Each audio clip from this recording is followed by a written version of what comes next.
ದೇವ್ರಿಗೆ ಮಹಿಮೆ ನಾವು ಸ್ವಲ್ಪ ಸಮಯ ದೇವ್ರ ವಾಕ್ಯವನ್ನು ಧ್ಯಾನ ಮಾಡಿಕೊಳ್ಳೋಣ.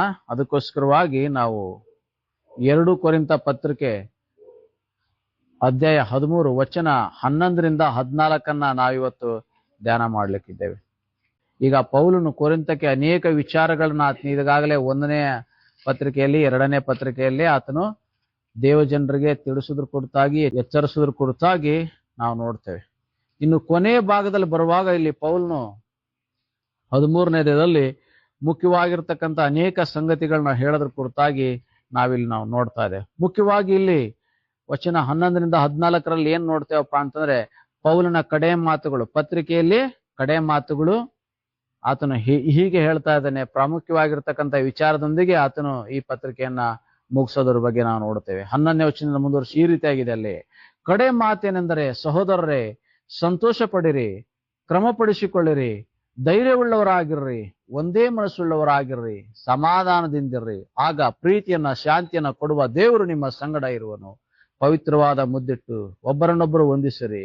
ದೇವಜನರೆಲ್ಲರೂ ನಿಮಗೆ ವಂದನೆ ಹೇಳುತ್ತಾರೆ. ನಮ್ಮ ಕರ್ತನಾದ ಯೇಸು ಕ್ರಿಸ್ತನ ಕೃಪೆಯು, ತಂದೆಯ ಪ್ರೀತಿಯು, ಪವಿತ್ರಾತ್ಮನ ನ್ಯೂನ್ಯತೆಯು ನಿಮ್ಮೆಲ್ಲರ ಸಂಗಡವಿರಲಿ ಎಂಬುದಾಗಿ ಪೌಲನು ಈ ಪತ್ರಿಕೆ ಮುಕ್ತಾಯ ಮಾಡೋದನ್ನ ನಾವು ನೋಡ್ತೇವೆ. ಅಂತಂದ್ರೆ ನಾವೀಗಾಗಲೇ 1 ಕೊರಿಂಥ 2 ಕೊರಿಂಥ ಪತ್ರಿಕೆಯನ್ನ ವಚನವಾಗಿ ನಾವು ಧ್ಯಾನ ಮಾಡ್ತಾ ಬಂದಿದ್ದೇವೆ.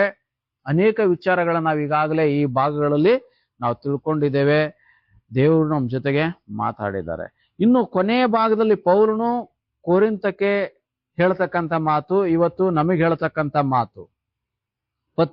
ಈ ಪತ್ರಿಕೆಯ ಕೊನೆಯ ಭಾಗದಲ್ಲಿ ಪೌಲನು ಇವತ್ತು ನಮಗೆ ತಿಳಿಸ್ತಕ್ಕಂಥ ಮಾತು ಏನಪ್ಪಾ ಅಂತಂದ್ರೆ, ಸಹೋದರರೇ, ಸಹೋದರಿಯರೇ, ಏನ್ ಮಾಡ್ಬೇಕಂತಂದ್ರೆ, ನೀವು ದೇವ್ರು ನಿಮ್ಮ ಸಂಗಡ ಇರ್ಬೇಕಂದ್ರೆ ಏನ್ ಮಾಡ್ಬೇಕು ಅಂತ ಹೇಳಿ ನಾನು ಕೆಲವು ಟಿಪ್ಸ್ ಹೇಳ್ಕೊಡ್ತೇನೆ ಈ ಕೊನೆ ಭಾಗದಲ್ಲಿ ಎಂಬುದಾಗಿ ಪೌಲನು ಹೇಳೋದ್ರ ಬಗ್ಗೆ ನೋಡ್ತೇವೆ. ಅಂದ್ರೆ ದೇವ್ರು ನಮ್ ಜೊತೆಗೆ ಇರ್ಬೇಕಂತ ಹೇಳಿ ನಮ್ಮೆಲ್ಲರಿಗೂ ಇಷ್ಟ ಅಲ್ವಾ?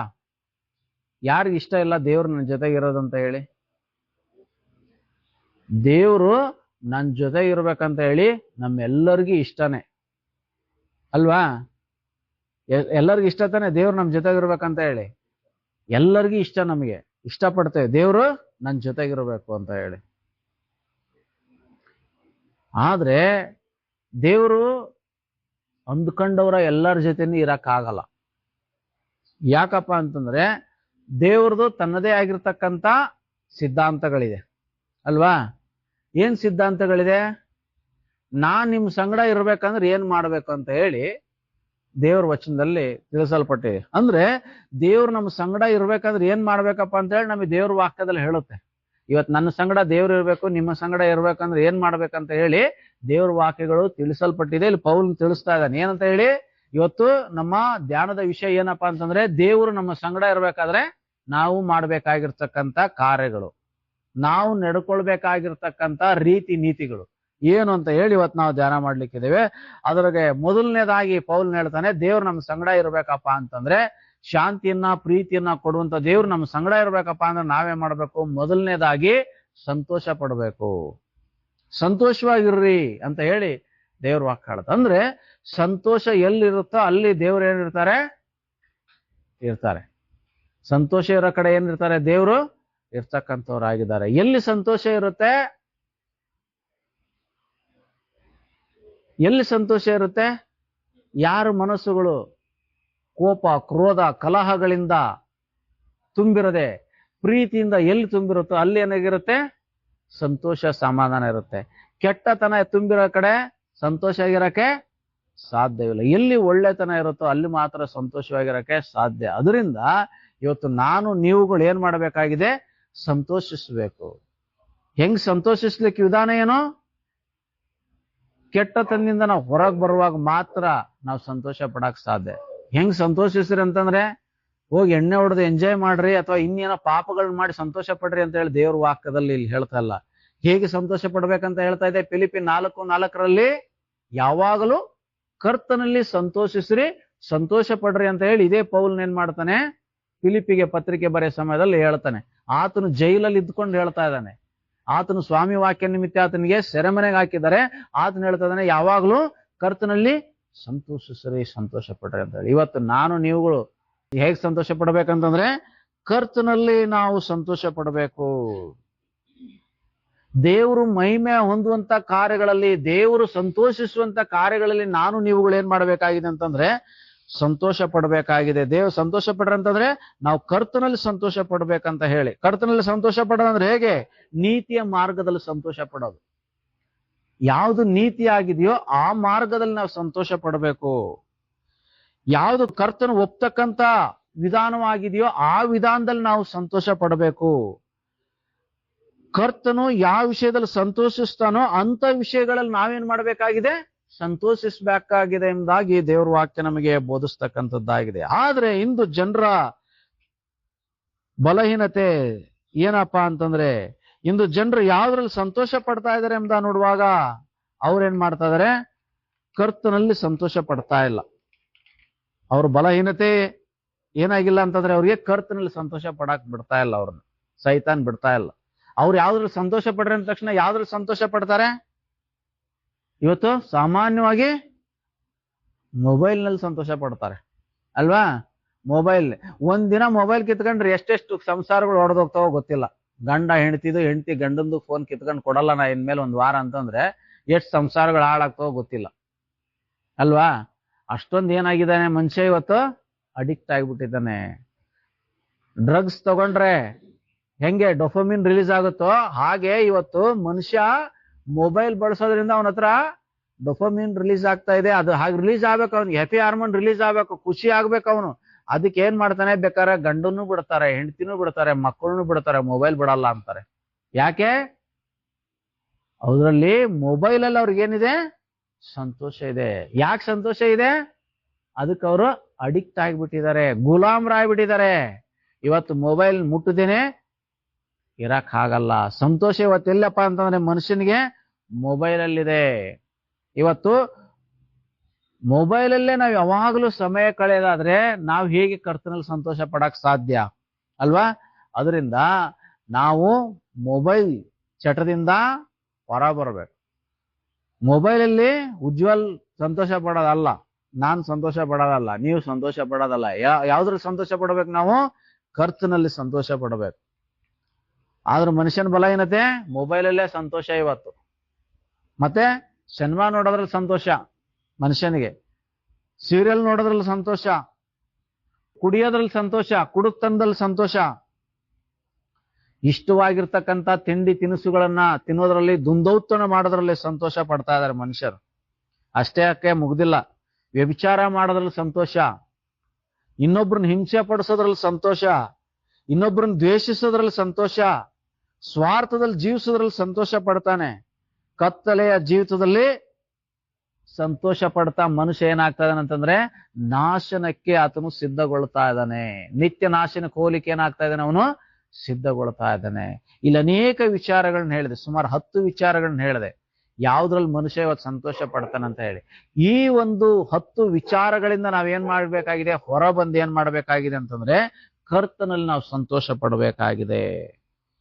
ಯಾಕಪ್ಪ ಅಂತಂದ್ರೆ ದೇವರು ಪಾಪಿಗಳನ್ನ ಪ್ರೀತಿಸುತ್ತಾನೆ, ಪಾಪವನ್ನಲ್ಲ ಅಂತಕ್ಕಂಥ ಸತ್ಯ ತಿಳ್ಕೋಬೇಕು. ದೇವರು ಪಾಪಿಗಳಾದ ನಮ್ಮನ್ನು ಪ್ರೀತಿಸ್ತಾನೆ, ಆದ್ರೆ ನಮ್ಮಲ್ಲಿರ್ತಕ್ಕಂಥ ಪಾಪನಲ್ಲ. ಅದರಿಂದ ಪಾಪದ ದಾರಿಯಲ್ಲಿ, ಲೋಕದ ರೀತಿಯಲ್ಲಿ ನಾವು ಸಂತೋಷ ಪಡ್ತಕ್ಕಂಥದ್ದು ಅದು ನಮ್ಮನ್ನ ದೇವರಿಂದ ದೂರ ಮಾಡ್ತಕ್ಕಂಥದ್ದಾಗಿದೆ. ಹೀಗೆ ಲೋಕ ಸಂಬಂಧವಾಗಿ ನಾವು ಸಂತೋಷ ಪಡುವಾಗ ಸೈತಾನ್ ನಮ್ಮ ಸಂಗಡ ಇರ್ತಾನೆ.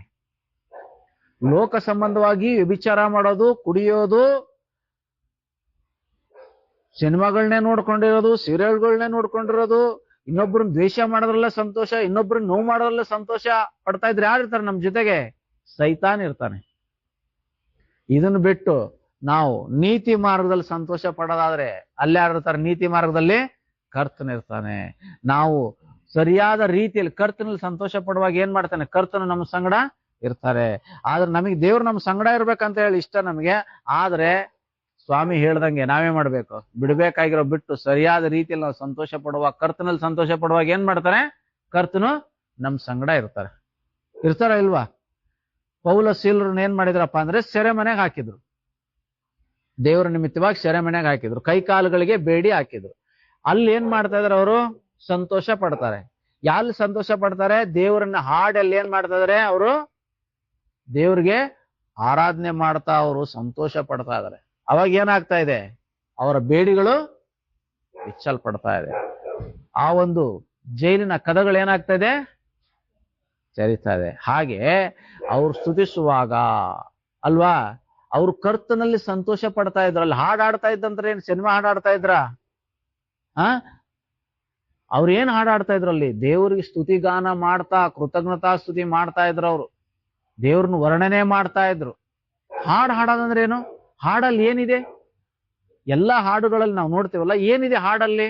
ದೇವರಿಗೆ ಕೃತಜ್ಞತೆಯನ್ನು ಸಲ್ಲಿಸ್ತಕ್ಕಂಥ ಪದ ಇದೆ. ಕೃತಜ್ಞತೆ, ಆತನು ಮಾಡುತ್ತ ಉಪಕಾರಗಳನ್ನ ವರ್ಣಿಸೋದನ್ನ ನಾವು ಹಾಡುಗಳಲ್ಲಿ ನೋಡ್ತೇವೆ. ಇದನ್ನೇ ಅವ್ರು ಮಾಡಿದ್ರು. ಅವಾಗ ಮಾಡುವಾಗ ಏನ್ ಮಾಡ್ತಾನೆ ದೇವ್ರು? ಅವ್ರ ಜೊತೆಗಿದ್ದಂತ ದೇವ್ರು ಏನ್ ಮಾಡ್ತಾನೆ? ಅವರ ಬೇಡಿಗಳನ್ನ ಬಿಚ್ತಾ ಇದ್ದಾರೆ ಅಲ್ವಾ. ಹಾಕಿರ್ತಕ್ಕಂಥ ಜೈಲಿನ ಕದಗಳು ತೆರೀತಾ ಇದೆ. ಹಾಗೆ ಇವತ್ತು ನಾನು ನೀವು ಪೌಲ ಸೀಲರ ಹಾಗೆ ಕರ್ತನಲ್ಲಿ ಸಂತೋಷ ಪಡುವಾಗ ದೇವ್ರು ನಮ್ಮ ಸಂಗಡ ಇರ್ತಾನೆ. ನಮ್ಮ ಎಲ್ಲ ಬಂಧನಗಳಿಂದ ಬಿಡಿಸ್ತಾನೆ. ನಮಗ್ ಬಂಧನಗಳಿಂದ ಬಿಡುಗಡೆ ಹೊಂದ್ಕೊಳಕ್ ಇಷ್ಟ ಆದ್ರೆ ದೇವ್ರನ್ನ ಆರಾಧನೆ ಮಾಡಕ್ಕೆ, ಕರ್ತನಲ್ಲಿ ಸಂತೋಷ ಪಡಕ್ ಇಷ್ಟ ಇಲ್ಲ. ಬೇಕಾದ್ರೆ ಸಿನಿಮಾನ್ ರಾತ್ರಿ 1 ಗಂಟೆವರೆಗೆ ನೋಡ್ತೇವೆ, ಸೀರಿಯಲ್ನೇ 2 ಗಂಟೆವರೆಗೆ ನೋಡ್ತೇವೆ, ಗೇಮ್ನೇ ರಾತ್ರಿ 2 ಗಂಟೆವರೆಗೆ ಆಡ್ತಾರೆ ಮಕ್ಕಳು ಬೇಕಂದ್ರೆ, ಅದ್ರಲ್ಲಿ ಸಂತೋಷ. ಆದ್ರೆ ಕರ್ತನಲ್ಲಿ ಸಂತೋಷ ಇಲ್ಲ. ಇವತ್ತು ಬೈಬಲ್ ಓದ್ರಪ್ಪ ಮಕ್ಕಳಿಗೆ ಅಂದ್ರೆ ಎಷ್ಟೊತ್ತು ಓದ್ತಾರೆ? 10 ನಿಮಿಷ ಓದ್ತಾರೆ. ಮೊಬೈಲ್ ಕೊಟ್ಟು ಗೇಮ್ ಆಡಪ್ಪ ಅಂದ್ರೆ ರಾತ್ರಿ ಎಲ್ಲ ಬೇಕಾದ್ರೆ ಆಡ್ತಾರೆ ಅಲ್ವಾ. ಮಕ್ಕಳು ಏನ್ ಮಾಡ್ತಾರೆ ಇವತ್ತು? ರಾತ್ರಿ ಎಲ್ಲ ಬೇಕಾದ್ರೆ ಗೇಮ್ ಆಡ್ತಾರೆ. ಅದೇ ಬೈಬಲ್ ಕೊಟ್ಟು ಓದಪ್ಪ ಅಂದ್ರೆ 10 ನಿಮಿಷಕ್ಕೆ ಆಯ್ತು ಓದಿದ್ನಪ್ಪ ಅಂತ ಹೇಳ್ತಾರೆ. ಹಂಗೆ ಇವತ್ತು ನಮ್ಮ ಸಂತೋಷ ಕರ್ತನಲ್ಲಿರುವಾಗ ದೇವ್ರ ಏನ್ ಮಾಡ್ತಾನೆ? ನಮ್ಮ ಜೊತೆಗಿರ್ತಾನೆ. ನಮ್ಮ ಜೊತೆಗಿರುವಾಗ ದೇವ್ರ ಏನಾಗ್ತದೆ? ಅದ್ಭುತಗಳು ನಡೆಯುತ್ತೆ. ಹೆಂಗ್ ಅದ್ಭುತಗಳು ನಡೆಯುತ್ತೆ?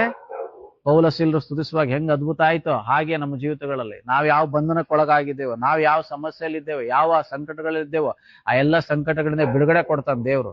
ಯಾಕೆ? ಆತನ ನಮ್ಮ ಸಂಗಡ ಇದ್ರೆ ಆ ತರ ಕಾರ್ಯ ಆಗತ್ತೆ. ಕೀರ್ತನೆ 23ನೇ ಅಧ್ಯಾಯದಲ್ಲಿ ಭಕ್ತನು ಹೇಳ್ತಾನೆ, ನೀನು ಹತ್ತಿರೋದ್ರಿಂದ ನಾನು ಕೇಡಿಗೆ ಹೆದರೇನು, ನಿನ್ನ ದೊಣ್ಣೆಯು ನಿನ್ನ ಕೋಲು ನನಗೆ ಧೈರ್ಯ ಕೊಡುತ್ತದೆ ಎಂಬುದಾಗಿ ಕೀರ್ತನೆ 23ರಲ್ಲಿ ಭಕ್ತನ ಹೇಳೋದನ್ನ ನಾವು ನೋಡ್ತೇವೆ. ಅಂದ್ರೆ ದೇವ್ರು ನಮ್ಮ ಸಂಗಡ ಇದ್ರೆ ಏನಾಗ್ತದೆ? ನಾವ್ ಎಂತ ಕಾರುಗತ್ತಲಿನ ಕಣಿವೆಯಲ್ಲಿ ನಡೆಯುವಾಗ್ಲೂ ನಮಗೆ ಭಯ ಆಗಲ್ಲ ಅಲ್ವಾ. ಅದರಿಂದ ಇವತ್ತು ದೇವ್ರು ನಮ್ಮ ಸಂಗಡ ಇದ್ರೆ ಅನೇಕ ಆಶೀರ್ವಾದ, ಅನೇಕ ಕಾರ್ಯಗಳು ನಮ್ಮ ಜೀವಿತದಲ್ಲಿ ನಡೀತದೆ. ಅದರಿಂದ ನಾವೇನ್ ಮಾಡ್ಬೇಕಾಗಿದೆಯಪ್ಪ ಅಂತಂದ್ರೆ ಕರ್ತನಲ್ಲಿ ನಾವು ಸಂತೋಷ ಪಡ್ಬೇಕು. ಕರ್ತನಲ್ಲಿ ನಾವು ಸಂತೋಷ ಪಡುವಾಗ, ನೀತಿಯ ಮಾರ್ಗದಲ್ಲಿ ನಾವು ಸಂತೋಷ ಪಡುವಾಗ ದೇವ್ರು ನಮ್ಮ ಸಂಗಡ ಇರ್ತಾನೆ ಅಂತ ಹೇಳಿ ದೇವ್ರ ವಾಕ್ಯದಲ್ಲಿ ನೋಡ್ತೀವಿ. ಇನ್ನು ಎರಡನೇದಾಗಿ ದೇವ್ರು ನಮ್ಮ ಸಂಗಡ ಇರ್ಬೇಕಪ್ಪ ಅಂದ್ರೆ ಏನ್ ಮಾಡ್ಬೇಕಂತ ಹೇಳಿ ನೋಡುವಾಗ ಇಲ್ಲಿ ನಮ್ಮನ್ನ ನಾವು ಕ್ರಮ ಪಡಿಸ್ಕೋಬೇಕು. ದೇವ್ರು ನಮ್ಮ ಸಂಗಡ ಇರ್ಬೇಕಾದ್ರೆ ಎರಡನೇ ವಿಚಾರ ಏನಪ್ಪಾ ಅಂದ್ರೆ ನಮ್ಮನ್ನ ನಾವು ಕ್ರಮ ಪಡಿಸ್ಕೋಬೇಕು. ಅಂತಂದ್ರೆ ಕ್ರಿಸ್ತ ಯೇಸುವಿನಲ್ಲಿ ಇರ್ತಕ್ಕಂಥ ಮನುಷ್ಯ, ಒಬ್ಬ ದೇವರ ಮನುಷ್ಯ, ಒಬ್ಬ ದೇವರ ಭಕ್ತ, ನಾನು ದೇವ್ರನ್ನ ಪ್ರೀತಿಸ್ತೇನೆ ಎಂಬತಕ್ಕಂತ ಹೇಳ್ತಕ್ಕಂಥ ಮನುಷ್ಯ, ದೇವರ ಮಾರ್ಗದಲ್ಲಿ ನಾನು ನಡೀತೇನೆ ಎಂಬತಕ್ಕಂತ ಹೇಳ್ತಕ್ಕಂಥ ಮನುಷ್ಯ ಪ್ರತಿದಿನ ತನ್ನನ್ನು ತಾನು ಏನ್ ಮಾಡ್ಬೇಕು? ಕ್ರಮ ಪಡಿಸ್ಕೋಬೇಕು. ಒಂದ್ ವೇಳೆ ನಾನು ಪ್ರತಿದಿನ ಕ್ರಮ ಪಡಿಸ್ಕೊಂಡಿಲ್ಲ ಅಂತಂದ್ರೆ ನಾನು ದೇವ್ರ ಜೊತೆಯಲ್ಲಿ ನಡೆಯಕ್ ಸಾಧ್ಯ ಇಲ್ಲ, ದೇವ್ರು ನನ್ನ ಜೊತೆ ನಡೆಯಕ್ ಸಾಧ್ಯ ಇಲ್ಲ. ದೇವ್ರು ನನ್ನ ಜೊತೆಗಿರ್ಬೇಕಪ್ಪ ಅಂದ್ರೆ ನನ್ನೇನ್ ಮಾಡ್ಬೇಕು? ನಾವು ಪ್ರತಿದಿನ ನನ್ನನ್ನು ನಾನು ಕ್ರಮ ಪಡಿಸ್ಕೋಬೇಕು ಅಲ್ವಾ. ಬೆಳಿಗ್ಗೆ ಎದ್ದು ಪ್ರತಿದಿನ ಹಲ್ಲುಜ್ತೀರಾ ನೀವು ಅಲ್ವಾ, ಪ್ರತಿದಿನ ಸ್ನಾನ ಮಾಡ್ತೀರಾ, ಪ್ರತಿದಿನ ಬಟ್ಟೆ ಹಾಕೊಂತೀರಾ. ಯಾವ ಬಟ್ಟೆ ಹಾಕೊಂತೀರಾ? ನಿನ್ನೆ ಹಾಕೊಂಡಿರೋದು ಹಾಕೊಂತೀರಾ? ನಿನ್ನೆ ಹಾಕೊಂಡಿರೋ ಹಾಕೊಂತೇವೆ. ನಾವು ಸ್ನಾನ ಮಾಡಿದ್ಮೇಲೆ ಹೆಂಗ್ ಹಾಕೊಂತೇವೆ? ಹೊಸ ಬಟ್ಟೆ ಹಾಕೊಂತೇವೆ, ತೊಳೆದಿರೋ ಬಟ್ಟೆ ಹಾಕೊಂತೇವೆ ಅಲ್ವಾ. ಪ್ರತಿದಿನ ಏನ್ ಮಾಡ್ತೇವೆ? ನಾವು ಸ್ನಾನ ಮಾಡ್ತೇವೆ. ಏನಕ್ಕೆ? ನಮ್ ಬೆವರು ವಾಸನೆ ಇನ್ನೊಬ್ರಿಗೆ ದುರ್ವಾಸನೆ ಬರಬಾರ್ದು, ನೀಟಾಗಿರ್ಬೇಕು, ಆರೋಗ್ಯವಾಗಿರ್ಬೇಕು ಅಂತ ಹೇಳೇ ಮಾಡ್ತೇವೆ. ನಾವು ಸ್ನಾನ ಮಾಡ್ತೇವೆ. ಏನ್ ಮಾಡ್ತೇವೆ? ನಮ್ಮನ್ನ ನಾವು ಕ್ರಮ ಮಾಡ್ಕೊಂತೇವೆ. ಶಾರೀರಿಕವಾಗಿ ಏನ್ ಮಾಡ್ತೇವೆ? ನಮ್ಮನ್ನ ನಾವು ಸರಿಪಡಿಸ್ಕೊಂತೇವೆ. ಬೆವರಾಗಿದ್ರೆ, ಕೈ ಕಾಲುಗಳು ಇದಾಗಿದ್ರೆ, ತುಂಬಾ ಗಲೀಜಾಗಿದ್ರೆ ಏನ್ ಮಾಡ್ತೇವೆ? ನಾವು ಕೈ ಕಾಲು ತೊಳ್ಕೊಂತೇವೆ, ಸ್ನಾನ ಮಾಡ್ಕೊಂತೇವೆ, ಸರಿ ಮಾಡ್ಕೊಂತೇವೆ, ಕ್ರಮ ಪಡಿಸ್ಕೊಂತೇವೆ ಶರೀರನ ಅಲ್ವಾ. ಹಂಗೇನೆ ನಮ್ಮ ಆತ್ಮಿಕ ಮನುಷ್ಯನ್ನು ಸಹ ನಾವು ಆತ್ಮಿಕವಾಗಿ ಹೇಗಿದ್ದೇವೆ ಕರ್ತನಲ್ಲಿ ಅನ್ನೋದನ್ನ ನಾವು ಪರೀಕ್ಷೆ ಮಾಡ್ಕೊಂಡು ಏನ್ ಮಾಡ್ಬೇಕು? ಪ್ರತಿದಿನ ನಮ್ಮನ್ನ ನಾವು ದೇವ್ರ ವಾಕ್ಯ ಎಂಬ ಕನ್ನಡಿ ಮುಂದೆ ನಿಂತ್ಕೋಬೇಕು. ನಮ್ಮನ್ನ ಏನ್ ಮಾಡ್ಬೇಕು? ಸರಿಪಡಿಸ್ಕೋಬೇಕು. ಕನ್ನಡಿ ಮುಂದೆ ನಿಂತ್ಕೊಂಡು ಏನ್ ಮಾಡ್ತೀರಿ? ದೇಹವನ್ನು ಸರಿ ಮಾಡ್ಕೊಂತೀರಿ. ತಲೆ ಕೂದಲು ಬಾಚ್ಕೊಂಡಿದ್ದೇನೆ ನಿಲ್ಲ ನೆಟ್ಟಿಗೆ, ಕ್ರೀಮ್ ನೆಟ್ಟಾಗಿ ಹಾಕೊಂಡಿದ್ದೇನಲ್ಲ, ಪೌಡರ್ ನೀಟಾಗಿ ಹಾಕೊಂಡಿದ್ದೇನಲ್ಲ, ಪೌಡರ್ ಎಲ್ಲಾ ಕಡೆ ಕ್ರಮವಾಗಿ ಬಂದೈತೆ, ಒಂದ್ ಕಡೆ ಹೆಚ್ಚು ಕಮ್ಮಿ ಆಗೈತೆ, ಎಲ್ಲಾ ನೋಡ್ಕೊಂತೀವಿ ಅಲ್ವಾ.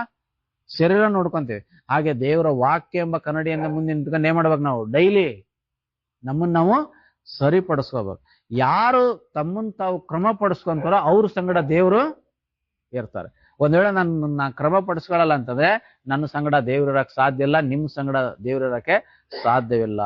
ಯಾಕೆ ನಾವು ನಮ್ಮನ್ನ ನಾವು ಕ್ರಮ ಪಡಿಸ್ಬೇಕಪ್ಪ ಅಂತಂದ್ರೆ ಪ್ರತಿನಿತ್ಯ ನಾವು ಒಂದಲ್ಲ ಒಂದು ವಿಧವಾಗಿ ಏನಾಗ್ತೇವೆ? ತಪ್ಪುಗಳನ್ನ ಮಾಡ್ತೇವೆ, ಪಾಪಗಳನ್ನ ಮಾಡ್ತೇವೆ. ಗೊತ್ತಾಗ್ಯೋ ಗೊತ್ತಾಗದೆ ನಾವೇನ್ ಮಾಡ್ತೇವೆ? ತಪ್ಪುಗಳನ್ನ ಮಾಡ್ತೇವೆ. ಆ ತಪ್ಪುಗಳು ಮಾಡುವಾಗ ಏನ್ ಮಾಡ್ಬೇಕು ನಾವು? ಅದನ್ನೇ ಸರಿ ಮಾಡ್ಕೋಬೇಕು. ಸರಿ ಮಾಡ್ಕೊಳೋದಂದ್ರೆ ಕ್ರಮ ಪಡಿಸ್ಕೋಬೇಕು. ಇವ ನಾನು ಬೈಕ್ ಡೈಲಿ ಯೂಸ್ ಮಾಡ್ತೇನೆ ಅಲ್ವಾ? ಡೈಲಿ ಯೂಸ್ ಮಾಡ್ತೇನೆ ಅಂದಾಗ ಏನ್ ಮಾಡ್ಬೇಕದು? ಅದನ್ನೇ ಸರಿಯಾಗಿ ಫಂಕ್ಷನ್ ಹಂಗೆ ಏನ್ ಮಾಡ್ಬೇಕು? ಅದನ್ನೇ ಕರೆಕ್ಟ್ ಆಗಿ ಸರ್ವಿಸ್ ಮಾಡ್ಕೋಬೇಕು, ಪೆಟ್ರೋಲ್ ಹಾಕ್ಸ್ಬೇಕು, ಆಯಿಲ್ ಹಾಕ್ಬೇಕು, ಚೈನ್ಗೆಲ್ಲ ನೀಟಾಗಿ ನೋಡ್ಕೋಬೇಕು. ಅವಾಗ್ಲೇ ನೀಟಾಗಿ ಹೋಗುತ್ತೆ.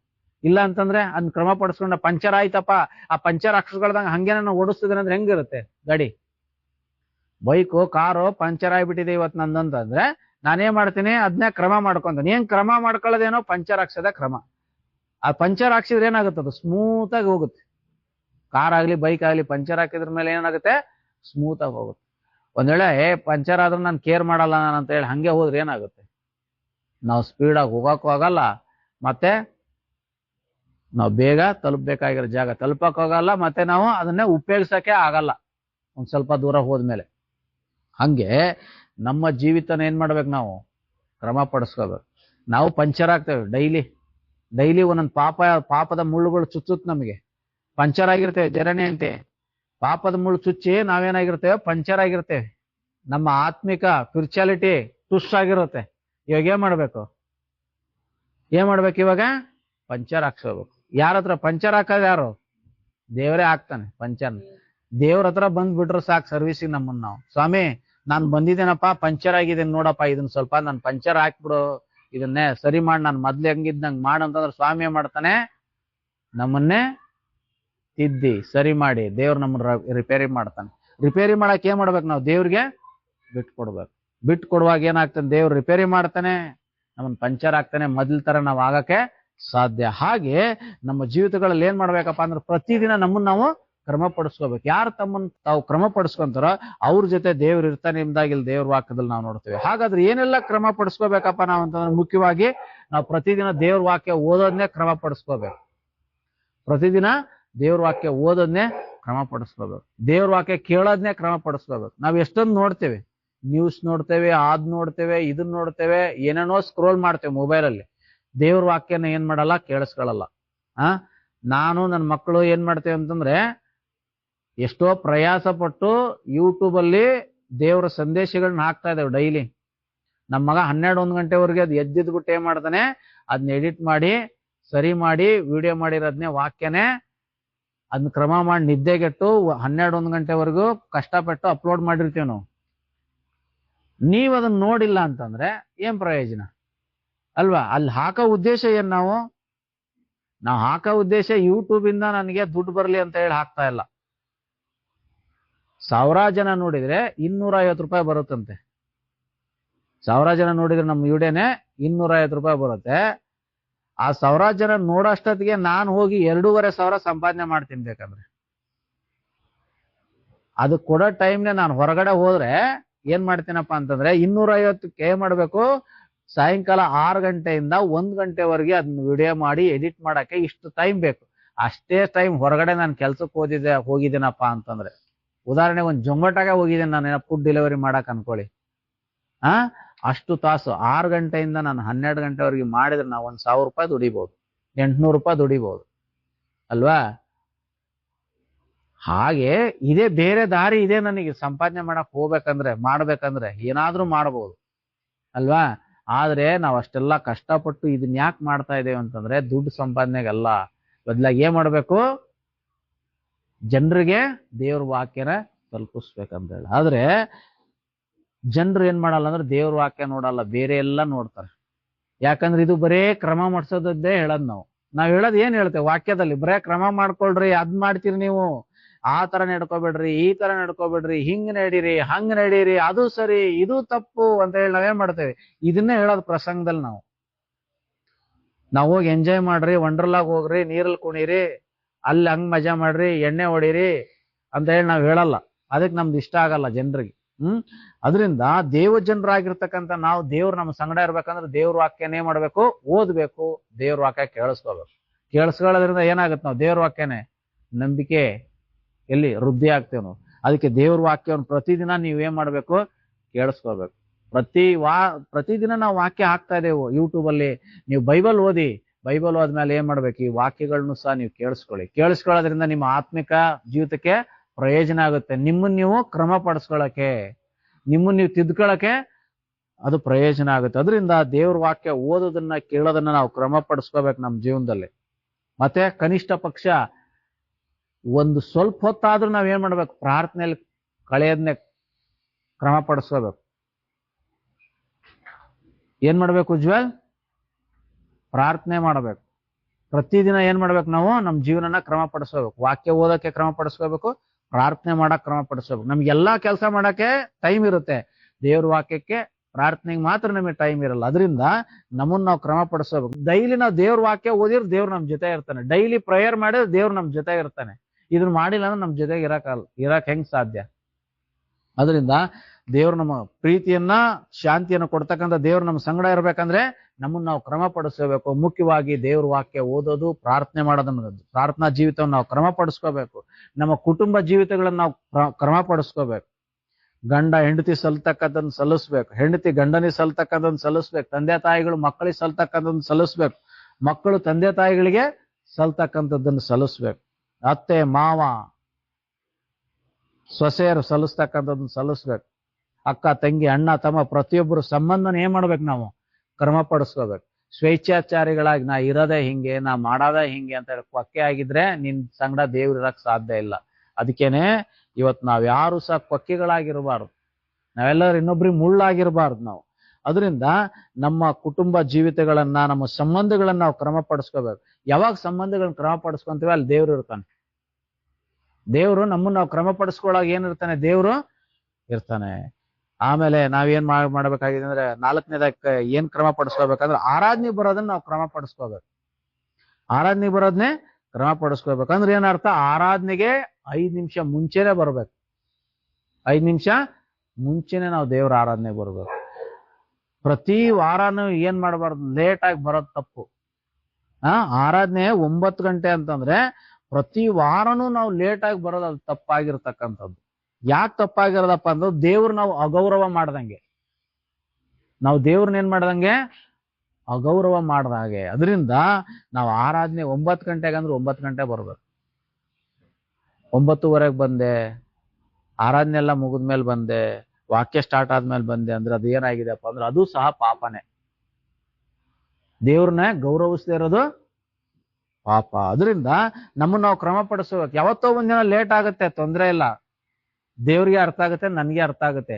ಪ್ರತಿ ವಾರನೂ ಲೇಟೇ ಅಂತಂದ್ರೆ ಅದು ಸಹ ತಪ್ಪಾಗಿರ್ತಕ್ಕಂಥದ್ದು. ನಮ್ಮ ಮಕ್ಕಳಿಗೆ ನಾವ್ ಏನ್ ಕಲಿಸ್ತೇವೆ ಅಲ್ವಾ? ನಾವು ಪ್ರತಿ ವಾರ ಲೇಟ್ ಆಗಿ ಬಂದ್ರೆ ನಮ್ಮ ಮಕ್ಕಳಿಗೆ ಏನ್ ನಾವು ಪಾಠ ಕಲಿಸ್ತೇವೆ, ನಮ್ಮ ಸಭಿಕರಿಗೆ ನಾವ್ ಏನ್ ಪಾಠ ಕಲಿಸ್ತೇವೆ? ಅದರಿಂದ ಆರಾಧನೆಗೆ ಬರೋದನ್ನ ಕ್ರಮ ಪಡಿಸ್ಕೊಳ್ರಿ. ಎಲ್ಲರೂ 5 ನಿಮಿಷ ಮುಂಚೆನೆ ಬನ್ರಿ, ಏನು ಹೋಗಲ್ಲ. ಗಂಟು 5 ನಿಮಿಷ ಮುಂಚೆ ಬಂದ್ರೆ ಏನು ಹೋಗಲ್ಲ. ನಾವು ಬೇರೆ ಚರ್ಚ್ಗಳ ಹಾಗೆ, ಬೇರೆ ಸಭೆಗಳ ಹಾಗೆ 4 ತಾಸು 5 ತಾಸು ಅರ್ಧರ್ಧ ದಿನ ಆರಾಧನೆ ಮಾಡಲ್ಲ. ಆರಾಧನೆಗಳನ್ನ ನಾವು ಲಾಂಗ್ ಟೈಮ್ ಎಳ್ಕೊಂಡು ಹೋಗಲ್ಲ. ನಾವು ತುಂಬಾ ಶಾರ್ಟ್ ಅಂಡ್ ಸ್ವೀಟ್ ಆಗಿ ಆರಾಧನೆಗಳನ್ನ ನಡೆಸ್ಕೊಡ್ತಾ ಇದ್ದೀವಿ.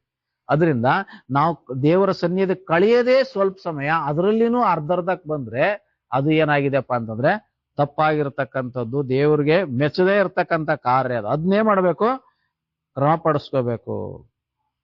ಆಮೇಲೆ ನಾವು ಯಾವ್ದನ್ನೆಲ್ಲ ಕ್ರಮ ಪಡಿಸ್ಕೋಬೇಕಪ್ಪ ಅಂತಂದ್ರೆ, ನಮ್ಮ ಜೀವಿತದ ಪ್ರತಿಯೊಂದು ಭಾಗಗಳಲ್ಲಿ, ಎಲ್ಲಾ ಸನ್ನಿವೇಶಗಳಲ್ಲಿ ನಾವೇನ್ ಮಾಡ್ಬೇಕಪ್ಪ ಅಂದ್ರೆ ನಮ್ಮನ್ನ ನಾವು ಕ್ರಮ ಪಡಿಸ್ಕೋಬೇಕು. ಅವಾಗ ಮಾತ್ರ ಏನಾಗಕ್ ಸಾಧ್ಯಪ್ಪ ಅಂತಂದ್ರೆ ನಾವು ದೇವ್ರು ನೋಡಕ್ಕೆ, ದೇವ್ರು ನಮ್ ಜೊತೆ ಇರಕ್ಕೆ ಸಾಧ್ಯ ಆಗ್ತಕ್ಕಂಥದ್ದಾಗಿದೆ. ಮುಖ್ಯವಾಗಿ ನಾವ್ ಇವತ್ತು ಏನು ಕ್ರಮ ಪಡಿಸ್ಕೋಬೇಕಪ್ಪ ಅಂದ್ರೆ ಮೊಬೈಲ್ ನೋಡೋದನ್ನ ಕ್ರಮ ಪಡಿಸ್ಕೊಳ್ರಿ. ಮೊಬೈಲ್ ನೋಡೋದನ್ನೇ, ಫೋನ್ ಯೂಸ್ ಮಾಡೋದನ್ನೇ ಕ್ರಮ ಪಡಿಸ್ಕೊಳ್ರಿ. ಯಾವಾಗಂದ್ರ ಅವಾಗ, ಎಲ್ಲಂದ್ರಲ್ಲೇ ಮೊಬೈಲ್ ಯೂಸ್ ಮಾಡಬಾರ್ದು. ಮೊಬೈಲ್ನೇ ನೋಡಬಾರ್ದು.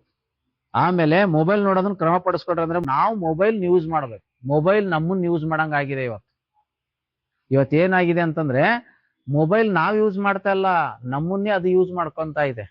ನಾವು ಅದನ್ನ ಬಿಟ್ಟು ಇರಾಕೆ ಆಗಲ್ಲ. ಆ ತರ ಏನಾಗಿದ್ದೇವೆ ಈಗ. ಎಣ್ಣೆ ಹೊಡೆಯೋರ್ಗೆ, ಡ್ರಗ್ಸ್ ತಗೊಳ್ಳೋರ್ಗೆ ಒಂದು ದಿನ ಇಲ್ಲ ಅಂದ್ರೆ ನಡೆಯಲ್ಲ ಅವ್ರಿಗೆ ಜೀವನ. ಏನಾದ್ರೂ ಮಾಡಿ, ಯಾರನ್ನಾದ್ರೂ ಹೊಡೆದ್ರಾದ್ರೂ ಸರಿ, ಸಾಯಿಸಾದ್ರೂ ಸರಿ, ಏನ್ ಮಾಡ್ಬೇಕು ಅವ್ರು? ಡ್ರಗ್ಸ್ ತಗೋಬೇಕು, ಎಣ್ಣೆ ಹೊಡಿಬೇಕಂತಕ್ಕಂತ ಆ ತರ ಅಡಿಕ್ಟ್ ಆಗಿರ್ತಾರೆ. ಹಂಗೆ ಇವತ್ತು ಮೊಬೈಲ್ಗೆ ಸೈತಾನ್ ಎಲ್ಲರನ್ನೂ ಅಡಿಕ್ಟ್ ಮಾಡ್ಬಿಟ್ಟಿದ್ದಾನೆ. ಮೊಬೈಲ್ ಇವ್ರನ್ನ ಏನ್ ಮಾಡಿದೆ? ನಿಶೆ ಏರಿಸ್ತಾ ಇದೆ ಇವ್ರಿಗೆ. ಇವ್ರಿಗೊಂದು ತರ ನಿಶೆ ಇದೆ. ನಿಜ, ಇದು ಸೈಂಟಿಫಿಕ್ ಆಗಿ ಪ್ರೂವ್ ಆಗಿದೆ. ನಾನು ಹೇಳೋದು ಸುಮ್ಮನೆ ಹೇಳ್ತಾ ಇಲ್ಲ, ಕಥೆನೆ. ವೈಜ್ಞಾನಿಕವಾಗಿ ಇದು ಪ್ರೂವ್ ಆಗಿದೆ. ಇದು ಎಷ್ಟು ಡೇಂಜರ್ ಅಪ್ಪ ಅಂತಂದ್ರೆ ಡ್ರಗ್ಸ್ಗಿಂತ ಬಹಳ ಡೇಂಜರ್ ಅಂತಿದು. ನಾವು ಅಡಿಕ್ಟ್ ಆಗಿರ್ತದ ಈ ಮೊಬೈಲ್ಗೆ, ಇದು ಡ್ರಗ್ಸ್ಗಿಂತ ಅಪಾಯಕಾರಿ. ಎಷ್ಟೋ ಮಕ್ಕಳು ತಂದೆ ತಾಯಿನ ಸಾಯಿಸಿದ್ದಾರೆ ಮೊಬೈಲ್ ಕೊಟ್ಟಿಲ್ಲ ಅಂತ ಹೇಳಿ. ಕಾರಣ ಏನು? ಇದು ಡ್ರಗ್ಸ್ ತರನೇ. ಡ್ರಗ್ಸ್ ತಗೊಳ್ಳೋರ್ಗೆ ಡ್ರಗ್ಸ್ ಕೊಟ್ಟಿಲ್ಲ ಅಂದ್ರೆ ಏನ್ ಮಾಡ್ತಾರೆ? ಅವರು ಯಾರನ್ನ ಬೇಕಾದ್ರೂ ಕೊಲೆ ಮಾಡ್ತಾರೆ. ಹಂಗೆ ಇವತ್ತು ಮೊಬೈಲ್ ಕೊಟ್ಟಿಲ್ಲ ಅಂದ್ರೆ ಮಕ್ಕಳು ತಂದೆ ತಾಯಿನೇ ಕೊಲೆ ಮಾಡ್ತಾರೆ, ಗಂಡ ಹೆಂಡತಿನೇ, ಹೆಂಡತಿ ಗಂಡನ್ನೇ. ಅಂತಂದ್ರೆ ಯಾವ ಲೆವೆಲ್ಗೆ ಆಗಿರ್ತಕ್ಕಂತ ಇದು ನೋಡಿ. ಹಂಗೆ ಸೈತಾನು ಬಹಳ ಬುದ್ಧಿವಂತ. ನೀವೇನು ಕ್ರೈಸ್ತರೆಲ್ಲ ಡ್ರಗ್ಸ್ ಯೂಸ್ ಮಾಡಲ್ಲ, ಎಣ್ಣೆ ಹೊಡೆಯಲ್ಲ ಅಂತ ಹೇಳಿ ಸೈತಾನ್ ಏನ್ ಮಾಡ್ತಾನೆ? ನಿನಗೆ ಇನ್ನೊಂದು ಎಣ್ಣೆ ಐತಿ ಬಾ, ಸ್ಮಾರ್ಟ್ ಎಣ್ಣೆ ಅಂತ ಹೇಳಿ ಇವಾಗ ಸ್ಮಾರ್ಟ್ ಆಗಿರೋ ಫೋನ್ ಕೊಟ್ಟಿದೆ ನಮ್ಮ ಕೈಯಲ್ಲಿ. ಅದನ್ನ ಹಂಗೆ ನೋಡಿ ನೋಡಿ ನೋಡಿ ನಾವೇನ್ ಮಾಡ್ತೇವೆ? ನಮ್ಮ ಜೀವನನೇ ಹಾಳು ಮಾಡ್ಕೊಂತೇವೆ. ಅದರಿಂದ ನಾವೇನ್ ಮಾಡ್ಬೇಕು? ಫೋನ್ ನೋಡ್ರಿ, ಆದ್ರೆ ಅದನ್ನ ನೀವು ಯೂಸ್ ಮಾಡ್ಕೊಳ್ರಿ. ಅದನ್ನ ನಿಮ್ಮನ್ನ ಯೂಸ್ ಮಾಡ್ಕೊಳಕ್ಕೆ ಬಿಡ್ಬೇಡ್ರಿ. ಯಾವ್ದನ್ನ ಎಷ್ಟು ನೋಡ್ಬೇಕಾ ಅಷ್ಟೇ. ಎಲ್ಲವೂ ಹಿತವಾಗಿ ಮಿತವಾಗಿದ್ರೆ ಸರಿ. ಉಪ್ಪಿನಕಾಯಿ ಎಲ್ಲರಿಗೂ ಊಟದಲ್ಲಿ ಬೇಕು ಅಲ್ವಾ? ಅನ್ನ ಸಾರಿನ ಬದ್ಲಿ ಉಪ್ಪಿನಕಾಯಿನೇ ಒಂದ್ ತಟ್ಟೆ ಬಂದ್ ಬಡಿಸಿದ್ರೆ ಹೆಂಗಿರುತ್ತೆ ನಿಮಗೆ? ಕಷ್ಟ ಆಗುತ್ತೆ, ತಿನ್ನಕ್ಕಾಗಲ್ಲ. ಹಂಗೇನೆ ಯಾವ್ದನ್ನ ಎಷ್ಟು ಉಪಯೋಗಿಸ್ಬೇಕೋ ಅಷ್ಟು ಉಪಯೋಗಿಸ್ಬೇಕು. ಅದನ್ನೇ ಕ್ರಮ ಪಡಿಸ್ಕೊಳ್ಳೋದಂದ್ರೆ ಪೌಲ್ನೇನೋ ಒಂದೇ ಒಂದ್ ಮಾತಲ್ಲಿ ಹೇಳ್ಬಿಟ್ಟ, ದೇವ್ರು ನಿಮ್ ಸಂಗಡ ಇದ್ರೆ ಕ್ರಮ ಪಡಿಸ್ಕೊಳ್ರಿ ಅಂತ ಹೇಳಿ ಅಲ್ವಾ? ಇವತ್ ನಾವೇನ್ ಕ್ರಮ ಪಡಿಸ್ಕೋಬೇಕು? ಮೊಬೈಲ್ ಇಂದ ದೂರ ಇದ್ರೆ ನೋಡಮ್ಮ ನಿನ್ ಜೊತೆಗಿರ್ತೇನೆ ಅಂತ ದೇವ್ರು ಹೇಳ್ತಾರೆ. ದೇವ್ರು ಸೈತಾನ್ ನಿನ್ ಜೊತೆ ಇರ್ಬೇಕಂದ್ರೆ ನೀನ್ ಮೊಬೈಲ್ ಜೊತೆ ಇರ್ಬೇಕು ಯಾವಾಗಲೂ. ದೇವ್ರು ನಿನ್ ಜೊತೆ ಇರ್ಬೇಕಂದ್ರೆ ಮೊಬೈಲ್ ಎಷ್ಟು ಬೇಕು ಅಷ್ಟು ಉಪಯೋಗಿಸ್ಕೆ ಸೈಡ್ ಇಟ್ಟು ಬಾ, ನೀವು ದೇವ್ರ ಜೊತೆಗಿರು, ಕ್ರಮ ಪಡಿಸ್ಕೊ, ದೇವ್ರ ಮಹಿಮೆ ಆಗಿರೋ ಕಾರ್ಯ ಮಾಡು, ದೇವ್ರು ನಿನ್ ಜೊತೆಗಿರ್ತಾನೆ. ಅದರಿಂದ ಅಗತ್ಯಕ್ಕಿಂತ ಯಾವ್ದನ್ನು ಸಹ ನಾವು ಹೆಚ್ಚಾಗಿ ಉಪಯೋಗಿಸಬಾರ್ದು. ಅದ್ರ ಮೂಲಕ ಸೈತಾನ್ ಏನ್ ಮಾಡ್ತಾನೆ? ಹಾಳು ಮಾಡ್ತಾನೆ. ಆಮೇಲೆ ಯಾವ್ದು ಕ್ರಮ ಪಡಿಸ್ಕೋಬೇಕು? ನಮ್ಮ ಮಾತುಗಳನ್ನ ಕ್ರಮ ಪಡಿಸ್ಕೋಬೇಕು. ಅನಗತ್ಯವಾಗಿ ಮಾತಾಡ್ಲೇಬಾರ್ದು ನಾವು ಅಂತ ಹೇಳಿ ದೇವ್ರ ವಾಕ್ಯ ಹೇಳುತ್ತೆ. ಯಾಕಂದ್ರೆ ಮಾತಾಳಿಗೆ ಪಾಪ ತಪ್ಪುದು ಅಂತ ಹೇಳಿ ದೇವ್ರ ವಾಕ್ಯ ಹೇಳುತ್ತೆ. ಮಾತಾಡೋರು ಪಾಪೆ ಮಾಡೇ ಮಾಡ್ತಾರೆ. ಅದರಿಂದ ನಮ್ಮ ಮಾತುಗಳನ್ನ ನಾವು ಕ್ರಮ ಪಡಿಸ್ಕೋಬೇಕು. ನಮ್ಮ ಮನೆ ಕೆಲಸ ಮಾಡೋದ್ರಲ್ಲಿ ನಾವು ಕ್ರಮ ಪಡಿಸ್ಕೋಬೇಕು. ಅಷ್ಟೇ ಅಲ್ಲ, ಬಹಳ ಬರ್ಕೊಂಡ್ಬಿಟ್ಟಿದೀನಿ ಹೇಳಕ್. ನಮ್ಮ ಮನೆ ಕೆಲಸ ಮಾಡೋದನ್ನ ನಾವು ಕ್ರಮ ಪಡಿಸ್ಕೋಬೇಕು. ಏನೇನೋ ಕೆಲಸ ಮಾಡ್ತೇವೆ, ಆದ್ರೆ ಸರಿಯಾಗಿ ಮಾಡಲ್ಲ. ಕೆಲಸ ಮಾಡ್ತೇವೆ ಮನೆಯಲ್ಲಿ, ಸರಿಯಾಗಿ ಮಾಡಲ್ಲ. ಅದರಿಂದ ನಾವು ನಮ್ಮ ಮನೆ ಕೆಲಸಗಳು ಮಾಡೋದಕ್ಕೆ ನಮ್ಮನ್ನ ನಾವು ಕ್ರಮ ಪಡಿಸ್ಕೋಬೇಕು. ನಮ್ಮ ಸಾಮಾಜಿಕ ಜೀವಿತದಲ್ಲಿ ನಾವು ಹೆಂಗ್ ಜೀವಿಸ್ಬೇಕು? ಒಂದು ನಮಗೆ ಸಂವಿಧಾನ ಇದೆ ಅಲ್ವಾ? ಆ ಸಂವಿಧಾನದಲ್ಲಿ ಏನ್ ಮಾಡ್ಬೇಕು, ಏನ್ ಮಾಡಬಾರ್ದು ಅಂತ ಹೇಳಿ ನಮ್ದು ದೇಶದ ಒಂದು ಗೈಡ್ಲೈನ್ಸ್ ಇದೆ. ಆ ತರ ಸಂವಿಧಾನ ತಿಳಿಸುವ ರೀತಿಯಲ್ಲಿ ನಾವೇನ್ ಮಾಡ್ಬೇಕು? ಸರಿಯಾದ ಮಾರ್ಗದಲ್ಲಿ ನಡಿಬೇಕು ನಾವು. ಇಲ್ಲ ಅಂತಂದ್ರೆ ಏನಾಗ್ತೇವೆ? ನಾವು ಅಪರಾಧಿಗಳಾಗ್ಬಿಡ್ತೇವೆ. ಅದರಿಂದ ನಮ್ಮ ಸಾಮಾಜಿಕ ಜೀವಿತ ಕ್ರಮ ಪಡಿಸ್ಕೋಬೇಕು. ಅವಾಗ ದೇವರು ಜೊತೆಗಿರ್ತಾನೆ. ನಮ್ಮ ವೈಯಕ್ತಿಕ ಜೀವಿತ ನಾವು ಕ್ರಮ ಪಡಿಸ್ಕೋಬೇಕು. ವೈಯಕ್ತಿಕವಾಗಿ ನಾನೇನಂತ ನನಗೆ ಗೊತ್ತು, ನೀವೇನಂತ ನಿಮ್ಗೆ ಗೊತ್ತು. ನಮ್ಮನ್ನ ನಾವು ಏನ್ ಮಾಡ್ಬೇಕು? ಕ್ರಮ ಪಡಿಸ್ಕೊಳ್ಬೇಕು. ನಮಗ್ ಬರ್ತಕ್ಕಂಥ ಆಲೋಚನೆಗಳು ನಾವು ಕ್ರಮ ಪಡಿಸ್ಕೊಳ್ಬೇಕು. ಮನಸ್ಸಿಗೆ ಬಂದಂಗೆಲ್ಲ ಮಾಡಬಾರ್ದು. ಆಲೋಚನೆಗಳನ್ನ ಕ್ರಮ ಪಡಿಸ್ಕೋಬೇಕು. ಯಾವ್ದು ದೇವ್ರಿಗೆ ಮಹಿಮೆ ಆಗೋದೋ ಅದನ್ನೇ ಮಾಡ್ಬೇಕು. ಯಾವ್ದು ದೇವ್ರ ನಾಮನ್ನ ದೂಷಣೆಗೆ ನಡೆಸುತ್ತೋ ಅಂತ ಕಾರ್ಯಗಳನ್ನ ನಾವು ಬಿಡ್ಬೇಕು. ಅದಕ್ಕೆ ನಮ್ಮ ಆಲೋಚನೆಗಳನ್ನ ನಾವು ಕ್ರಮ ಮಾಡ್ಕೋಬೇಕು. ನಮ್ಮ ಬದುಕಿನ ಎಲ್ಲಾ ಕ್ಷೇತ್ರಗಳಲ್ಲಿ ನಮ್ಮನ್ನ ನಾವೇನ್ ಮಾಡ್ಬೇಕಪ್ಪ ಅಂದ್ರೆ ಕ್ರಮ ಪಡಿಸ್ಕೋಬೇಕು. ಎಲ್ಲಿ ಕ್ರಮ ಇರುತ್ತೋ ಅಲ್ಲಿ ದೇವ್ರು ಇರುತ್ತಾನೆ, ಎಲ್ಲಿ ಅಕ್ರಮ ಇರುತ್ತೋ ಅಲ್ಲಿ ಸೈತಾನ್ ಇರ್ತಾನೆ. ಇವತ್ತು ಅಕ್ರಮವಾಗಿ ನೀವು ನಡ್ಕೊಳ್ಳೋದಾದ್ರೆ ಸೈತಾನನ ಜೊತೆಗೆ ನೀವಿರ್ತೀರಾ. ಕ್ರಮವಾಗಿ ಜೀವಿಸಿದ್ರೆ ದೇವ್ರು ನಿಮ್ ಜೊತೆಗಿರ್ತಾರೆ. ಯಾರು ನಿಮ್ ಜೊತೆಗಿರ್ಬೇಕನ್ನೋದು ಆಯ್ಕೆನೆ ನೀವೇ ಮಾಡ್ಕೋಬೇಕು. ಪೌಲ್ನ ಹೇಳ್ತಾನೆ, ದೇವ್ರು ಪ್ರೀತಿಯನ್ನ ಶಾಂತಿಯನ್ನ ಕೊಡುವ ದೇವ್ರು ನಿಮ್ ಸಂಗಡ ಇರ್ಬೇಕಂತಂದ್ರೆ ಕ್ರಮ ಪಡಿಸ್ಕೊಳ್ರಿ ಅಂತ ಹೇಳಿ ಪೌಲ್ನ ಹೇಳ್ತಾನೆ. ಅದರಿಂದ ಕ್ರಮ ಪಡಿಸ್ಕೊಳ್ಳುವಾಗ ದೇವ್ರು ನಮ್ ಸಂಗಡ ಇರ್ತಾನೆ. ಮೂರನೇದಾಗಿ ಅಲ್ಲಿ ಪೌಲ್ನ ಏನ್ ಹೇಳ್ತಾನೆ ಅಂದ್ರೆ ದೇವ್ರು ನಮ್ ಸಂಗಡ ಇರ್ಬೇಕಂದ್ರೆ ಧೈರ್ಯ ಉಳ್ಳವರಾಗಿರ್ರಿ ಅಂತ ಹೇಳ್ತದೆ ವಾಕ್ಯ. ಏನ್ ಮಾಡ್ಬೇಕಂದ್ರೆ ದೇವ್ರು ನಮ್ ಸಂಗಡ ಇರ್ಬೇಕಂದ್ರೆ ಧೈರ್ಯ ಉಳ್ಳವರಾಗಿರ್ರಿ. ಕುರುಬ್ರ ಹತ್ರ ಏನ್ ಮಾಡ್ತಾರೆ? ಯೇಸುವಿನ ಜನನ ವಾರ್ತೆ ತರ್ತಾರೆ ಅಲ್ವಾ ದೇವದೂತರು. ಕೇಳಿರಿ, ಜನರಿಗೆಲ್ಲ ಮಹಾ ಸಂತೋಷವನ್ನುಂಟು ಮಾಡುವ ಶುಭ ಸಮಾಚಾರ ತಿಳಿಸ್ತೀರಿ ಅಂತ ಹೇಳಿ ಅವರೆಲ್ಲ ಗಾಬರಿ ಎದ್ಬಿಟ್ರು ಅಲ್ವಾ? ಭಯ ಪಡಬೇಡ್ರಿ ಅಂತ ಹೇಳ್ತಾರೆ. ಭಯ ಪಡಬೇಡ್ರಿ, ಕೇಳ್ರಿ, ಜನರಿಗೆಲ್ಲ ಮಹಾ ಸಂತೋಷವನ್ನುಂಟ ಶುಭವರ್ತಮಾನ ತರ್ತೇನೆ ಅಂತ ಹೇಳ್ತಾನೆ ಅಲ್ವಾ? ಹಾಗೇನೆ ದೇವರು ನಮಗೆ ಅನೇಕ ವಿಷಯಗಳನ್ನ ಹೇಳುವಾಗ ಏನ್ ಮಾಡ್ಬೇಕು? ಧೈರ್ಯ ಉಳ್ಳವರಾಗಿರ್ಬೇಕು. ನೀನ್ ಹಂಗ್ ಮಾಡ್ಬೇಡ ಹಿಂಗ್ ಮಾಡ್ಬೇಡ ಅಂತ ಹೇಳುವಾಗ ಏನಾಗುತ್ತೆ, ಅಯ್ಯೋ ಇದೆಲ್ಲ ಎಲ್ಲಿ ಮಾಡಕ್ ಆಗತ್ತಪ್ಪ ಅಂತ ಹೇಳಿ ಧೈರ್ಯಗೆಟ್ಟು ಹಿಂದೆ ಹೋಗ್ಬಾರ್ದು. ನಾವು ಧೈರ್ಯ ಉಳ್ಳವರಾಗಿರೋ ಸೂರರಾಗ್ಬೇಕು. ನಾವು ಯಾವ್ದಕ್ಕಾಗಿ? ಕರ್ತನಿಗಾಗಿ ಜೀವಿಸಕ್ಕೆ ನಾವು ಧೈರ್ಯ ಉಳ್ಳವರಾಗಿರ್ಬೇಕು. ಕರ್ತನ ನಿಮಿತ್ತ ಯಾರಾದ್ರೂ ಭಯ ಹಿಡಿಸಿದ್ರೆ ನಾವೇನಾಗ್ಬೇಕು? ಧೈರ್ಯವಾಗಿರ್ಬೇಕು. ಎಲ್ಲಾ ವಿಷಯಗಳು ನಾವು ಧೈರ್ಯವಾಗಿರುವಾಗ ಏನ್ ಮಾಡ್ತಾನೆ? ದೇವ್ರು ನಮ್ಮ ಸಂಗಡ ಇರ್ತಾನೆ.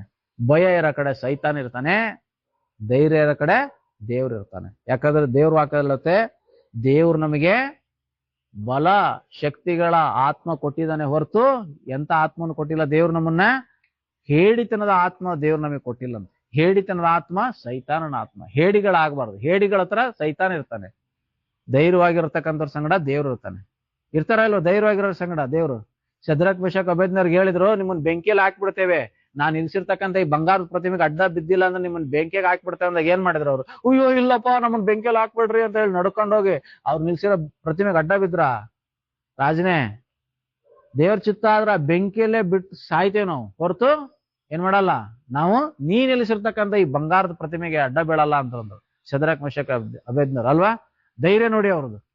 ಅವಾಗ ಅವ್ರೇನ್ ಮಾಡ್ತಾನೆ? ರಾಜ ನಿತ್ಯ ಉರಿತಕ್ಕಂಥ ಬೆಂಕಿಗಿಂತ ಇನ್ನೂ 7ರಷ್ಟಾಗಿ ಹೆಚ್ಚಾಗಿ ಉರಿಯಂಗ್ ಮಾಡ್ತಾನೆ. ಹಾಕ್ತಾರೆ. ಆದ್ರೆ ಏನ್ ಮಾಡಿದ್ರು? ದೇವ್ರವ್ರ ಜೊತೆ ಇದ್ರು ಅಲ್ವಾ?